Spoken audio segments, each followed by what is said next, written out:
Wow, wow, wow. Welcome to ADHD Awakening, the podcast for ADHDers awakening to their style of thinking and being in the world. I'm Sam, got Kim and Paige, and we together are I would describe us as the holy trinity of ADHDers, really. Um, we are Truth. all Truth. creators, we're coaches, we're entrepreneurs, and we came together and realized that we had a lot of shared beliefs, both limited and unlimited, that give us a unique perspective on ADHD that we feel very called to share. So through sharing our stories with each other and kind of vibing out on what the way we see the world, um, I feel like we've, you know, lost a lot of shame, embraced a lot of gifts, and figured out a way forward, what it means to have ADHD and heal old wounds and rewrite your story.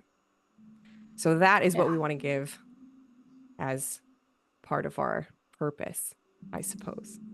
Well said, Thank Sam. you. Yeah. Thank you. Thank you. So yeah, we're Gorgeous. happy to be here. And we got together a while ago. And does anybody want to sort of speak to like how the universe started to make space for us to talk to each other and do this? Hmm. Sure. Thinking back. I awkwardly messaged both of you and was like, hey, I saw your live because clearly you guys connected before. Um, and I was like, I just love their vibes. I need to get in this. I need to get in this energy. And so I awkwardly, my cool ADHD approach to life, came in and was like, hey, I know this is weird and I don't know you, but I, I think that we should probably connect in some way. And yeah, Okay, but that's, what's weirder is that I'd been thinking the same thing. Do you remember? And that was I how do. Kim and I started talking too, where she reached out to me, but I'd already been thinking of reaching out to her. So Mm-hmm. Yeah. it was kind of the way that ADHD works. Like Mhm. the things just happen. I feel like magical things happen in the lives of a lot of ADHDers. Right. And because we grow up in a very sort of boxy society, and like we'll talk at length about this over the course of the podcast, but it's sort of like once you sort of zoom out and see what's happening, how special it is, it's kind of like, oh, Yeah. this is literal magic. It's Mm-hmm. what feels awkward, what feels random, what feels kind of is actually an intense level of like magic. And Magic. that's part of what we've Yes. awakened to. Yeah. Yeah. Yes. Magic I for want to sure. say a little something there too on like I feel like the label or the characteristic, right, of like impulsivity is like so Mhm. prominent, right? That Mm, impulsivity is something that is like a hallmark of ADHD, and yet that impulsivity is like following the magic, like following your intuition, finding the flow, following the impulses that can lead to this like life that's filled with miracles and synchronicities and magical mm, connections. And it's like the alchemy of like redeeming that label and seeing what it mm. truly is and can be. I love that. Yes. Very cool. Okay. ADHD alchemy. So let's talk about that because basically, like, each of us found out that we had ADHD at different times in our lives. I think we have some shared sense of what that meant to us, but there's differences. So, let's do our little, kind of personal intro first, like who we are, what we do, so that everybody can get an idea of that, and then we'll go into sort of how we found out that we had ADHD and what it means to us. Perfect. Paige Tripp, you Love want it. to kick it off? Sure. Well, I'm an educator and I taught middle school, so I'm bubbly. We'll put it that way. I have 4 kids and I am a nervous system coach. I help you navigate your nervous system and build some safety in your body and your mind. You're all Um, jacked up. Paige is your girl. yeah. I Yes. taught middle school, 6th grade for 5 years. God And bless. then it was my favorite. It's like the pivotal moment of life, but I hated all the politics. I hated all the adult aspects of education Ugh. because it's not an adult world, but that's a podcast episode for another time. Um, and then, yeah, I just struggled after. I had put myself in a box, and then I had my daughter, taught for a year, and battled postpartum depression. And I was like, I gotta change something. And I left the education field, and it led me to a big struggle at home as a stay-at-home mom. And that's how I got into this work, because I knew that I didn't want to be struggling, and I didn't know exactly what it was. I just knew I had depression. I had postpartum depression. I had anxiety. And it led me to yoga, breath work, spiritual coaching, Reiki, and now nervous system balancing. And I kind of like intertwine everything together in my business called the Me Journeys. And yeah, that is who I am and what I do. I love it. I love it. I love it. So, okay, I love how you just summarize like layers and layers of stuff, because I mean Oh yeah. that's how it works, and that's how. So when did you know that you had ADHD, or when did you know, because like it's this feeling of something's Oh yeah. off, but when did you like know? Well, I always knew I didn't fit in. I didn't belong in Mm-hmm. any one space. There was never, I felt like I could say there was never like a home that I felt good in and except being by myself. And so I always knew I was different. And then not until I turned, I think about 34, that I actually find out what was happening and Mm-hmm. who I was. Basically, I was like, oh, it makes sense. And I did that um, because of my kids. So they Mm-hmm. shattered that aspect of my life. I was like, there was no more hiding that I didn't fit into the box that I contorted myself into. And it was like, you Mm-hmm. can't hide anymore. Like, you are not like everybody else. There's something that you are missing that Mm-hmm. nobody has helped you find. So when I was 34, I got diagnosed for sure. And Wow. it's been challenging Yeah. few months, or a few years, I should say, not months, Okay, we'll but yeah, we'll get deeper we'll into get like there. yeah, that stuff. But it's like, yeah, I mean, you got to learn to drive the bus when it's heading toward a cliff, right? So, so, and Yes. Kimberly, Yeah. Yeah. Well, what about hello, you? everyone. Mhm. Yeah, I am Kim Ocean. I live in San Diego and I'm a DJ and I am an intuitive spiritual coach and an awakening mentor, meaning I help people along their spiritual awakening journeys. I have been known to and I still help people in their relationships and their love lives as well. And how I got there, let's rewind it back. So, in childhood, I grew up in a very strict Christian household. So we like went to church every single Sunday. There was a lot of like Bible verses being thrown around. I had a quiet, deaf mother and a loud, like anger issues father. God bless him. I love them both. And as a highly sensitive child who was often told like you're way too sensitive, my nervous system was completely fucked. Like I was an insomniac. I dealt with like severe anxiety my whole life, and just a lot of masking and a lot of like, okay, how can I be okay, or how can I be normal? And so I threw myself into Christianity. I threw myself into overachieving.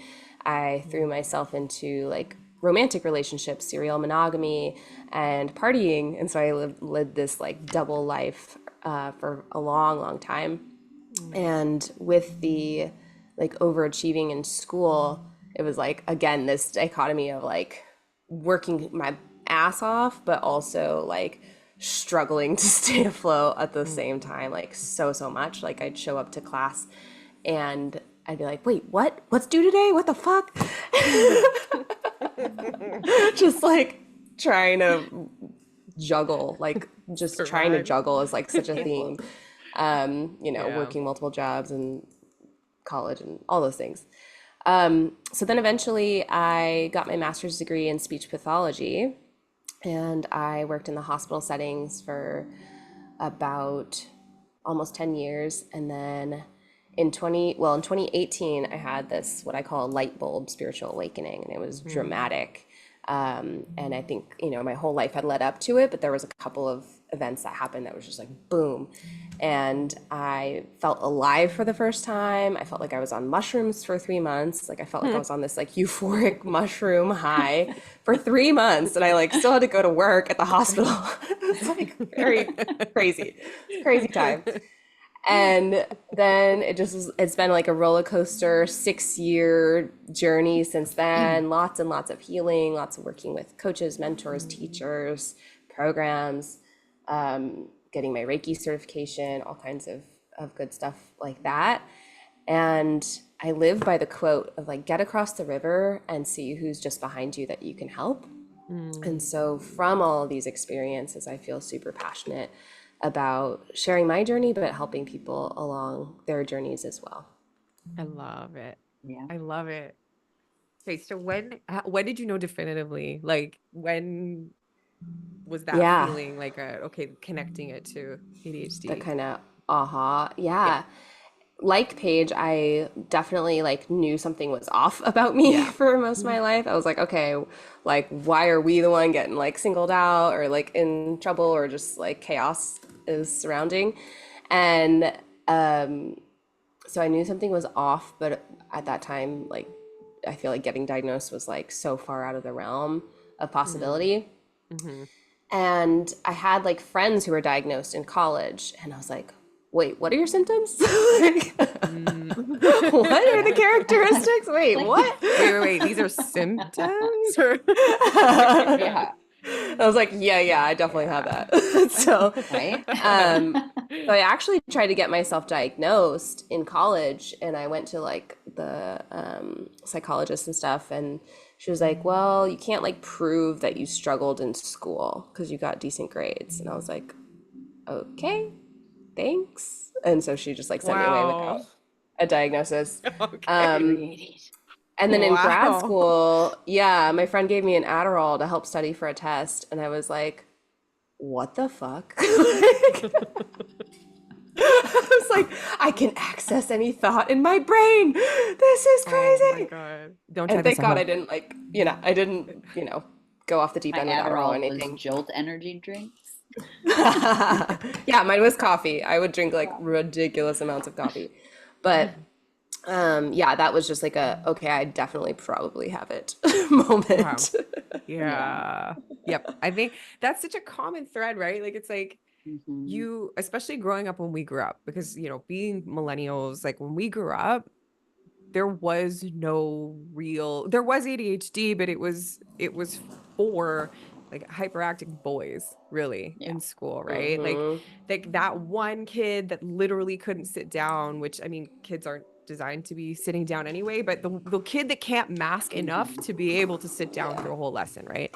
And Yep. Yeah. I think as women, and we'll talk about this way more in depth, obviously, but it's really difficult when it almost feels like everybody else knows the rules to life and you don't. Like there's Hmm. just something that's not clicking. And Mm. seeing report cards, because we've talked about this too, where you see that you've got potential over and over, that only if only you tried harder, and you're kind of like, if I tried any harder, I would die. And it's that's an Yeah. awful feeling, right? It's like, oh my Mm. God, like how horrible to be just holding your life together with like duct tape, and then to hear that if only you used more duct tape or something like that, you're kind of like, oh my God, Or what my is it that I'm favorite is you missing? have so much Yeah. potential if you just Potential weren't is so on well, lazy. And I'm like, potential. I'm just gonna with it. Like, it's awful. Mm. Yeah. yeah. So Yeah. okay, yeah, like because Truth. obviously, like you too, I was haunted by that, and there were a lot of everything just felt hard. I think after maybe, I don't know, kindergarten, like things really took a dive, because it was like the more academic school got, the more I suffered, because I feel like when you're younger, you've got some creative outlets in school. It's still encouraged. You're coloring, you're, exploring parts of yourself, you're encouraged to. And then Hmm. the balance tips, right? Where it becomes, okay, so here's our academic list, and I don't know what you guys were like, but my Yeah. balance was way off. So things that I enjoyed, I would excel at. So languages, my marks were always super high. And then Hmm. math, science, anything I didn't connect with was just Yes. total teeter Yeah. totter another way. Yep. And it was that thing, like I had so many, teachers tried to get me engaged thinking that was the problem. And it was, I mean, in part it was because I feel like as ADHDers, we have this tremendous capacity to just devote ourselves. This is why you see so many ADHD entrepreneurs where it's like when something really catches our interest, we give it our all. And I felt that for less and less things as I got older because there was less and less opportunity or encouragement to do that. It became like, okay, what are you going to do for work? What college are you going to go to? So I remember being so dysregulated. Like I was like 17 and I asked for my parents for an assessment because I knew something was really off. Like you can only stay in flames until the fire gets so big that you're like, I don't think this is normal anymore. I would skip school to clean my room just to function. Like I was like, I can't live with this messy room anymore, but I also can't physically do it in like a night. I need the whole day. And I didn't realize, but like it's kind of trying to work with your energy, right? Like because the way that we do things is sometimes so all or nothing that on a day I knew I could clean my room. I'm like, this is the Yeah. day. Like I'm cleaning this up today. And there were things I didn't connect to ADHD until much later, and energy imbalance, like binge eating. Like I would try to regulate with food. I really couldn't Yeah. moderate. There was a lot about life that felt so unmanageable. Um, and even just trying different, I would try a lot of different hobbies. I got a lot of flack for this from my family, where it was like, oh, you can't stay interested long enough for something to click. But I think also we're highly intuitive and we know when things don't resonate, first of all. And second of all, we're comfortable with experimentation, which most people aren't. Yeah. So we'll try a bunch of new things. And if they don't resonate with us, we're okay letting them go. And it's like for Yeah. the first time in my life, that doesn't feel like a badge of dishonor. It's like, wow, this is one of the gifts that I feel like we've all three kind of awakened to, where it's like, Yeah. oh, that's special. So anyway, I got diagnosed at 17, but like this is the most classic ADHD thing. Like I forgot I had ADHD for like another 15 years. Like I was like, I feel like I got re-diagnosed at like 35 because the same thing happened where my work life had become so unsustainable. Yeah. Because okay, so I worked in video games for 10 years and I got killer burned out. Like because you're building a house on a shaky foundation. So the house ends up fucked. And that's what happened with my energy. Like I was a recruiter and that involves like doing a lot of things simultaneously, having to keep very organized. And I had the same sort of thing. I was doing some of the same shit I did in high school, like trying to regulate with food, drinking, partying. That was a big one. When your energy is off, you're looking to anything to try to correct Yeah. it. Yeah. And it just all reached a fever pitch. And the universe kicked in. And I was laid off.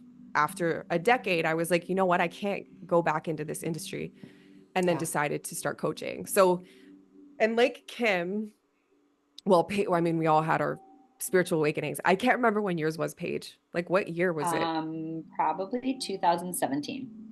Okay, yeah, it's all around the same time. Like, you're Wow. 2017, 2018, 2019. It was mine. And Whoa. Yeah. not an accident. Mine took And a long time and because I had to fit it in with work yeah. and I'd get somewhere and then I'd be like, oh, I don't have time for a spiritual awakening right You're now. like you're like spirit. Can you just like chill for a sec? I have time Tuesday though. Like if you could come back, that'd be Can you great. schedule this when I'm less busy, please? Thank you. Yeah.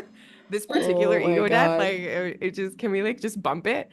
Yeah. I I also was, that the spiritual awakening, and I was like, okay, this is a clear sign I'm supposed to do something different. So because people were burned out left and right around me, I started awakening to energy, like understanding energy like suddenly, like that we're vibrational, that we affect each other in terms of our energy. And I was thinking like it doesn't have to be this way. Like we don't have to live in this hamster wheel cycle. So started working on my own energy and then helping other people work on theirs and was like, oh, okay, there's something here. So I started as a burnout coach. It moved into a little bit more spiritual territory. And then I have recently like rekindled my like childhood love dream of creating. So I'm an artist now. I'm writing a book, teaching like to teach what I've learned about coaching burnout. And yeah, so things have come full circle. Love it. Love that. Yeah. Yeah. But like I feel like ADHD has what feels like it's fucking with you is also enabling you, right? To like see Mhm. things in a very unique way. Because I Yeah. think that the three of us, like, I don't think that what we're doing and who we are is like separate from our kind of spiritual identities, which is like humans with ADHD. It's hard to tell where spirituality starts and ADHD. Do you know what I mean? It's almost Right. like we've talked about this before. It's like it feels like Well, it's one all thing. one. It is. Yeah. Well, Yeah. and when you were talking about energy, I had a nerdy, this is my love language, nerd facts that don't really help me Do much, it. but they come into play that our energy from our hearts project in a circle 25 feet. So we are, Mm. that's the beauty of ADHD is like most people don't see it or feel it, but an ADHD person needs 25 feet to get back into their energy because they're constantly feeling and seeing everything around them at all times. So it is one. We're the heightened version. Yeah, go ahead. Yeah, that is a perfect like oh I really wanted to talk about this the word empath, right? Like a lot of people Mm-hmm. have heard this word and it's like gaining like popularity, and I feel like people are realizing more and more that they are one, or that they have like hyper empathy or hypersensitivity to other people's emotions. And what an empath is someone that can, essentially feel the emotions of others. And often with a highly sensitive person, like a child with ADHD or an adult with ADHD, we can often feel the emotions of others. Like Paige said, like Mm. even up to 25 feet, right? Someone walks in the Mm. room and you immediately know, something's off or something's up, or somebody joyful walks in the room and you like light up Mhm. and feel that. And it's been one of my, life journey, spiritual journey things to learn how to like protect my energy, because I don't Mm. want to be a sponge. I don't want to be taking on people's shit for no reason. Like, Yeah. Mm. so that's something that I've learned and even am still working on, and just how important that is as well. And deciphering what's yours and Yeah. what's not. Because Yes. in a house full of, there's at least five of us in my house of six that are empaths, and we feel each other all day. I'm like, I don't even think this is mine. Like, this is just, I don't know what this is. So learning that and that safety point of like, okay, where did I start and where does everyone else? And that as a kid, that's how I was all the time. I would fly off the handle for no reason and be like, I don't even know why I'm mad. Like, is this even mine? And now looking back, I'm Yes. like, oh, okay. Probably half of that was everyone else's feelings. I just could Mm. feel it and then it would move through me. And then I'd be like in trouble because I had the big feelings.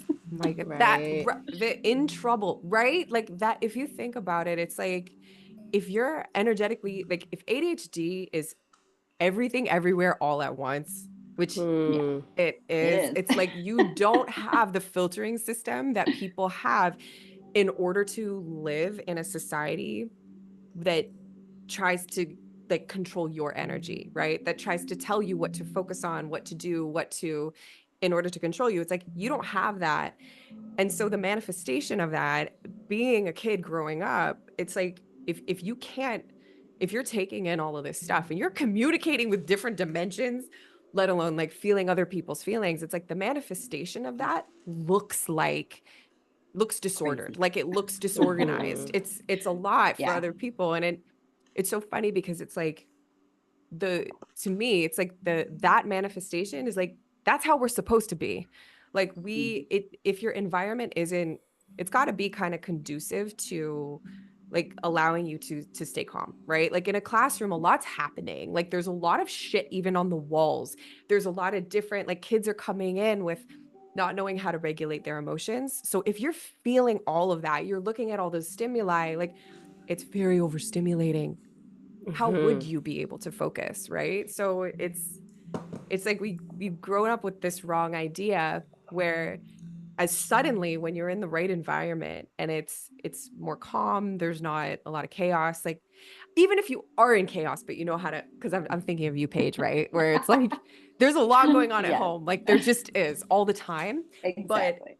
your awareness of what that is, like, okay, I don't have those filters, which is a beautiful thing as long as you know how to come back to yourself, right? So you're not Yeah, constantly like bathing in the emotions of everyone else, which is going to have a detrimental effect. And it's like, yeah, you won't be able to yeah. pay attention or follow a routine. So like what has helped you guys the most? Like I feel like if we, talking about ADHD as being this beautiful thing, what's helped you access that the most?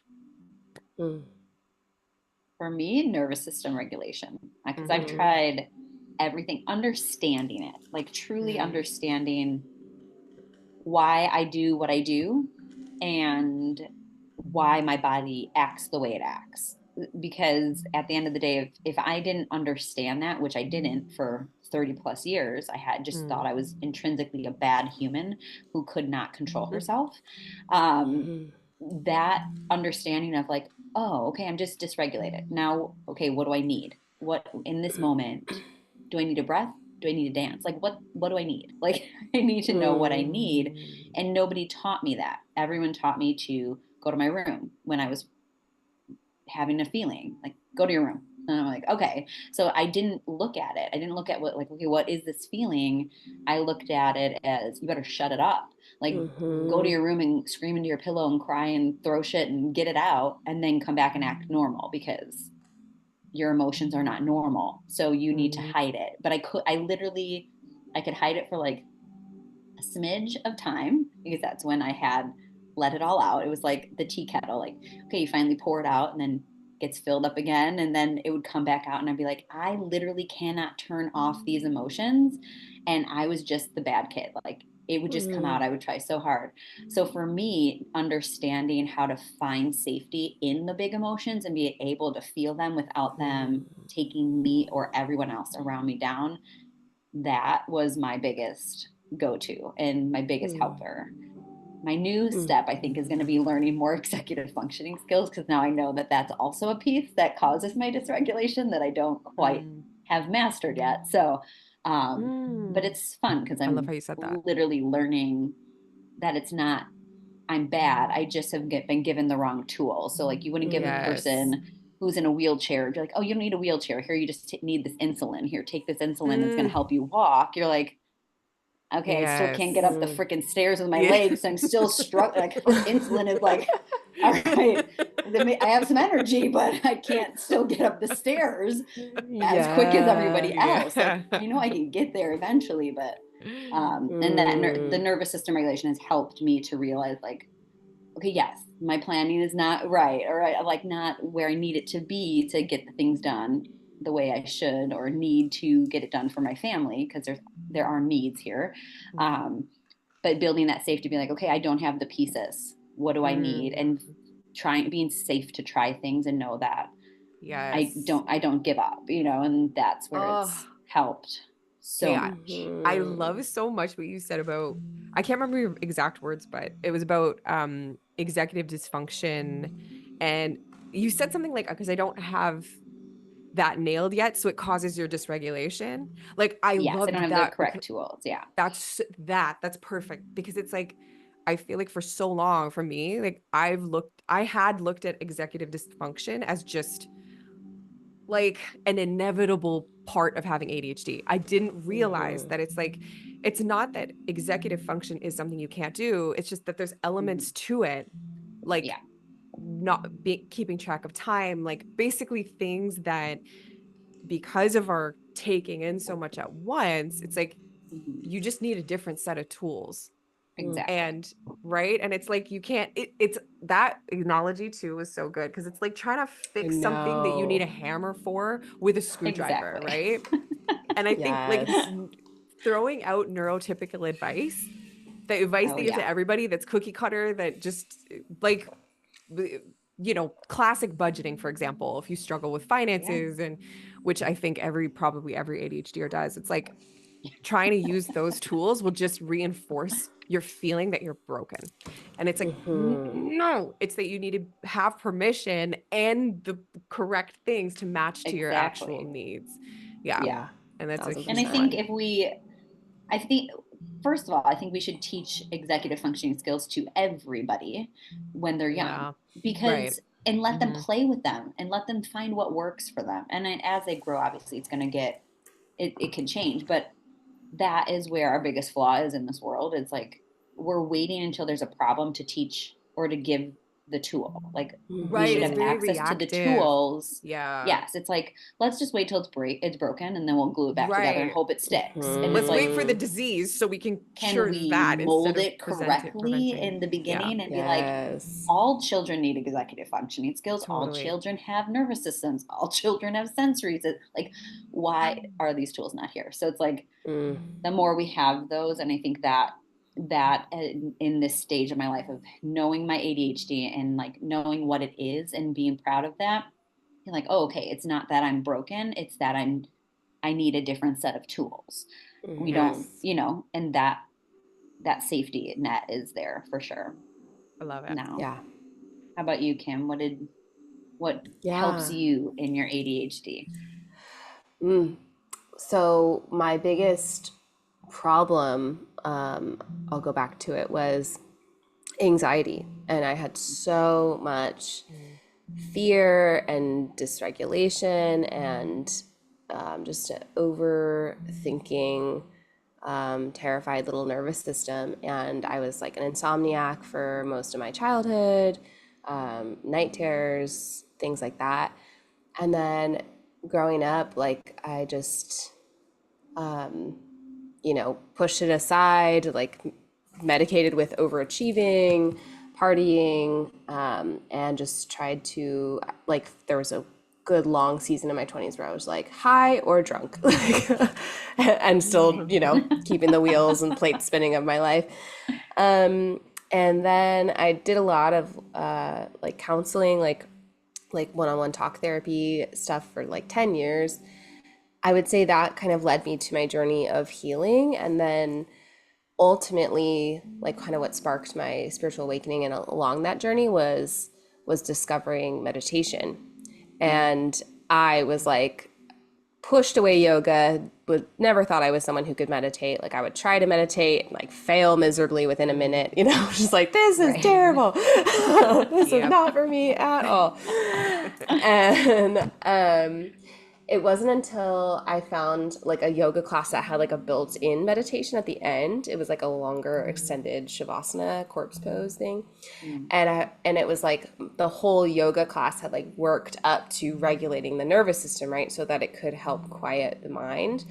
And so like laying there, I was like, oh wow, like this is so beautiful and peaceful. And I had this like divine love God experience like completely wash over me. And that story takes a little minute, but Results will vary. exactly. But for me, that was like a thing. I was like, okay, I need to learn how to meditate. This is wild. And so I got the book, The Power of Now, as my yoga teacher suggested. And I read that, and it told me and taught me how to meditate. And I got obsessed. I would meditate for like 3 hours a night. Again, results will vary. You don't have to do that. This is hyper focus. Results will vary. There's also different types of meditation, so you don't have to just sit still. Yes. But for me, that was like just like unlocked me. It unlocked my mind. It helped me feel alive for the first time. It helped me like realize what the fuck was going on inside of myself, and like tune into like what I was tuning into. You know what I mean? Like what that I was not aware of that I became aware of. I became aware of like my negative self-talk. I became aware of like all of these thoughts that were happening all the time. And so that just really sparked this deep self-love healing journey that I highly recommend embarking on. Love it. It's not for the faint of heart, though. Yeah. How about Yeah, you, Sam? this is true. Well, okay, so two things, and one of them is also meditation. Like I would say routine in general, like just keeping a regular structure. But I think the way that I got to that, because in my earlier life, I didn't even think I could be consistent. I didn't think I could have a routine. Like that didn't seem a possibility until I started meditating. And that's with me, it was I started with 1 minute meditations, and it was like out of necessity because I was so burned out and juggling the spiritual awakening and asking all these questions. And I was like, I can't energetically handle what's happening. Like I felt like a shaken bottle all the time. So I was like, I got to do something. And I had a friend at work that wow, Kim knows Neil. So shout out to Neil. And he was meditating, and he was my good example. Like he was kind of my Sherpa. He was like, I've been meditating and I noticed like I'm not reacting with as much anger as I usually do. And I was like, I'm mad all the time. Give me some of that. So I started doing it, but just in a minute. And that's all I could do at once. But then a minute turned into 5 minutes. And it was like, once it clicked that you don't have to do it well, that's when I really could commit to it. So the idea finally sunk in because I was using Headspace, and they repeat this a lot, that you don't have a goal when you come to meditate. Like you don't have to not think.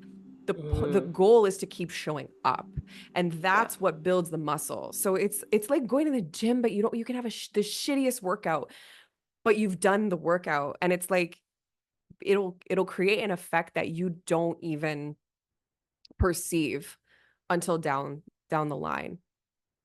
Now, okay, hold on, because you guys have frozen, but it might be me that's frozen. So I'm going to pause this. We can just pick up like same. I don't know when we got cut off. Well, before I paused it, I said I was going to pause it, and now I'm like, I'm so scared. If we'd better not lose the whole first half of that. Okay. I don't. But you know what? We're putting it out there. Like it just worked. Sometimes your plan gets a bump in the road, and now you just get to realign, like jump back on track. Good thing we meditate or break everything in this room. Okay, so yeah, basically like that's what helped me start to be consistent. It started to like seep into the parts of my mind that were committed to perfectionism, and realize that the funniest thing about perfectionism is if you think you're screwing things up all the time, it doesn't even occur to you that you're a perfectionist.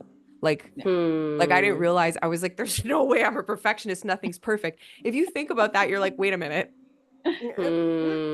So anyway, meditation.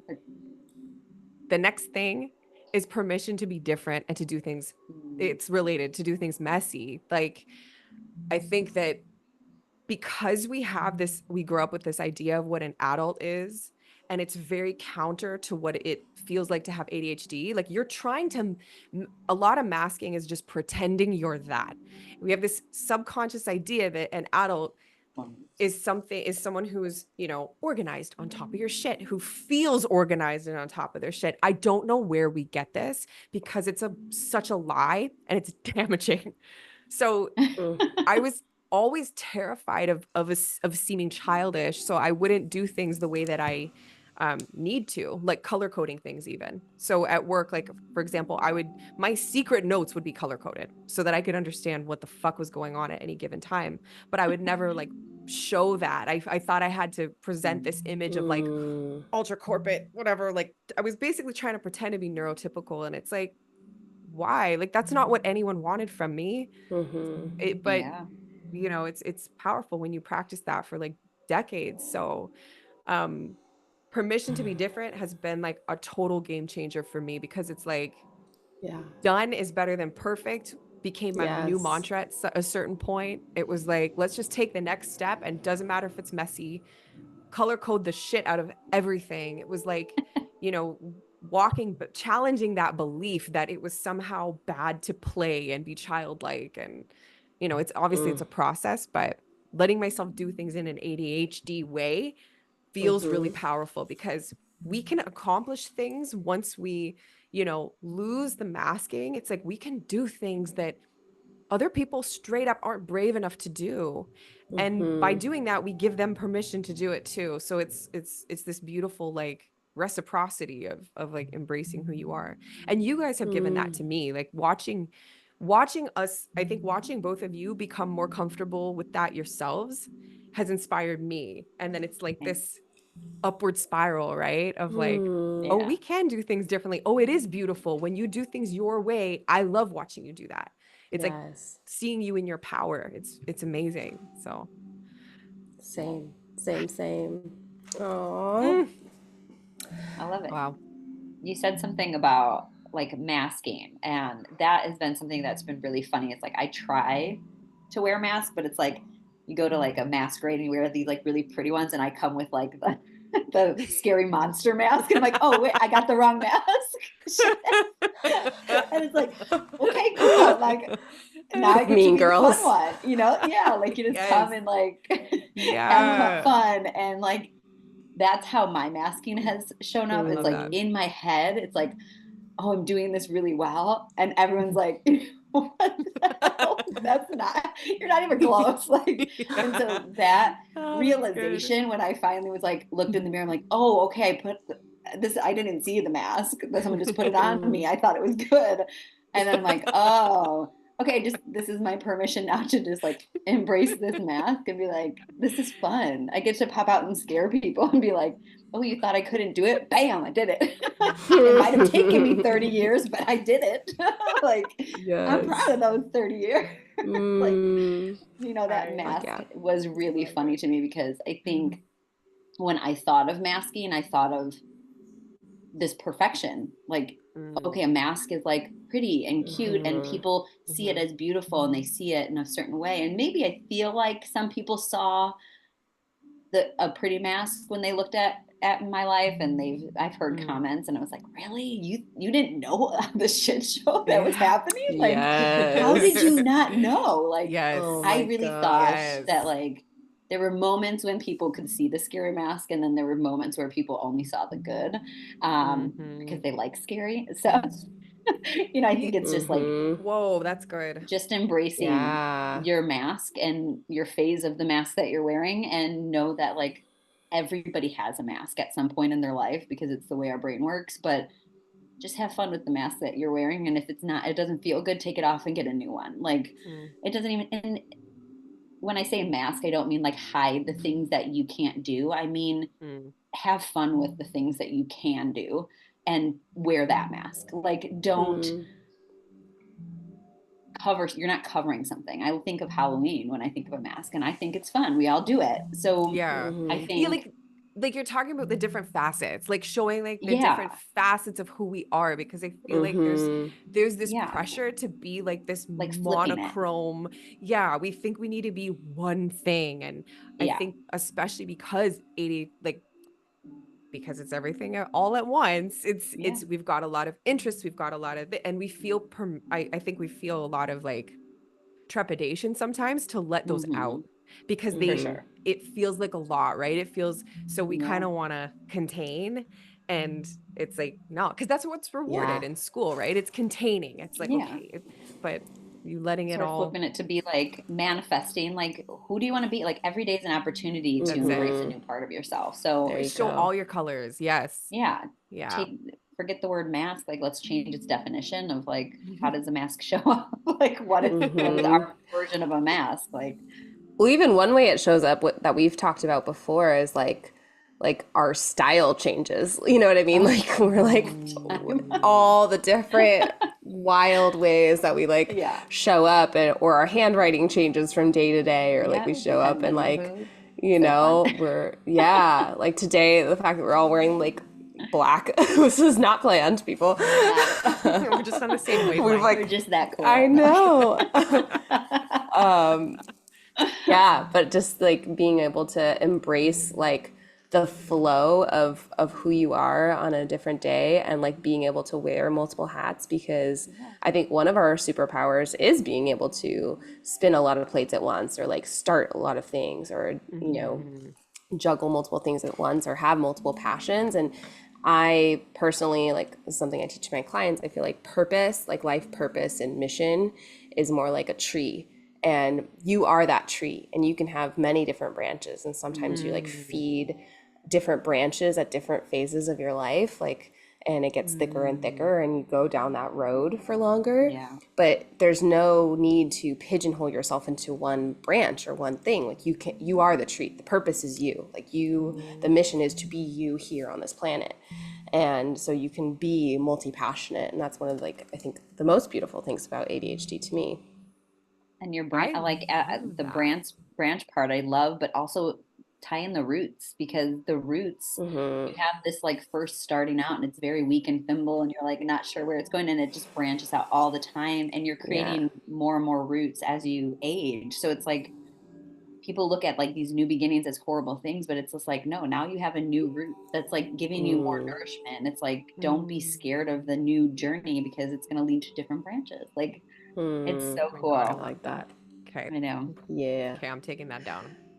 Yeah. Good. I can we make that the second? I feel like we should do an episode on that because so for the tree, because I think that the tree analogy Hmm. is useful for like taking an episode in multiple directions because Right. Mm. it's the multi-dimensionality, right? That idea of being multi-passionate and allowing Mhm. yourself to do that, and then going down to the roots, because those Yeah. basically each of those passions, if we look at that energetically, requires grounding, right? That whole idea of the taller the tree, the deeper the roots, the more branches, the wider the root network needs to be. So let's do that. Let's do that. Okay. I'm calling it right now. Perfect. Okay. Love So And it. on that everyone that's note, listening, let's yeah, tie it in a bow. exactly. This is something to look forward to in the near Yes. future. Beautiful. Love Okay. it. Yeah. So I think that that's, you know what, Kim, why don't you wrap it up? Because I feel like Okay. you just tried to, and then I hijacked it. So I liked where That's you were going okay. with the bow. Yeah, and I just hope that like you guys all feel the energy, the magic of being able to embrace who you truly are. And ultimately our message together and our shared mission is helping you understand that you're not broken, that this is part of your divine gifts, and if you embrace it and kind of learn how to say like fuck what society has taught me, or these boxes that I've been Mhm. trained and programmed to try and fit inside of, and just say like fuck the boxes, like I am going to Make a be a fork. tree and let myself shine and embrace who I truly am, and embrace that it's a journey, and embrace that we don't have it all figured out. Fuck no. Like we're still figuring it out. And like, embrace your beautiful, messy self and your gifts. And as you do that, you will continue to shine, and life will get better and better. Mm, Heck yeah. I That love being it. said, we are ADHD Awakening. This is our podcast. This is our very first episode. So thank you for listening. I hope that you follow us and that you stay connected to us, because we're going to be bringing you so much more fun, juicy episodes and content. And we hope that we get to be a light and a support on your journey. I'm Kim Ocean. Again, we have Sam Cross and Paige Tripp, and we will see you in the next episode. Woo, we love you. Love Thanks for We having love you. you. me. Mwah. Bye. Bye.